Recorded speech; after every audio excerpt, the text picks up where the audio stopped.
alhamdulillah, meskipun sesungguhnya 2 hari 3 hari saya di Kucing ini untuk mengikuti acara BIMIAGA atau Brunei Indonesia Malaysia Philippines East ASEAN Growth Area.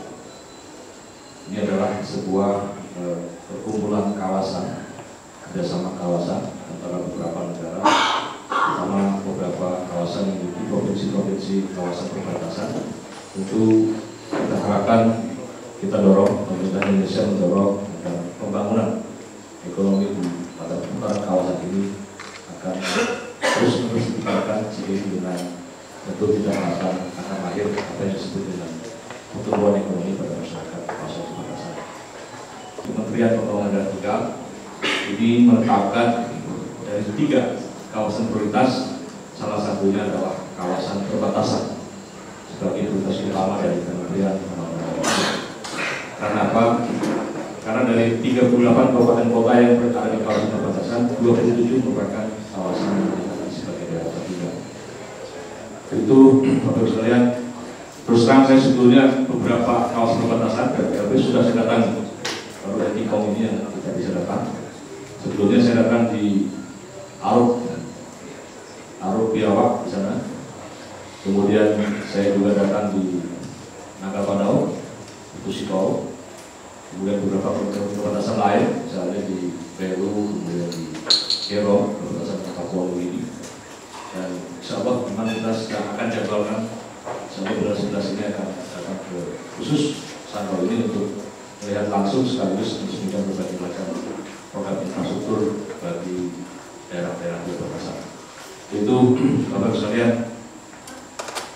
salah satu masalah yang paling utama dari daerah-daerah yang dinyatakan sebagai kawasan perbatasan ini, atau secara umum masalah yang dihadapi oleh daerah tiga, terus terang ini adalah masalah fiskal. Jadi saya sering, mungkin untuk analogi, kemarin saya kedatangan Pak Bupati daripada Pariaman. Mereka menyampaikan kepada saya, Pak Menteri, DAO kami itu 415 miliar Pak, tapi digunakan untuk belanja pegawai sudah 410 miliar, tinggal 5 miliar saja. PAD kami 25 miliar, tinggal 30. Kami pilkada Pak, 2 putaran lagi Pak, habis 15 miliar. Jadi tersisa tinggal 15 miliar saja untuk membangun daerah. Jadi kita bayangkan, kita pikirkan bagaimana daerah-daerah fiskal yang sangat rendah sekali. Ini kita akan upayakan. Bahkan alhamdulillah saya di dalam waktu sebelum setahun ini kemarin telah melakukan berbagai macam langkah-langkah yang kita usulkan kepada Kementerian Keuangan. Waktu itu menterinya masih Ibu Sri Mulyani. Saya sampaikan ke Bu Menteri, Bu, masalah yang paling fundamental dari daerah tinggal ini adalah fiskal. Untuk itu kita harus kelola kembali, misalnya formula penghitungan scoring, penghitungan terhadap dana transfer ke daerah, itu dana perimbangan pusat daerah dan antar daerah, agar betul-betul memberikan kebijakan afirmatif kepada daerah tinggal.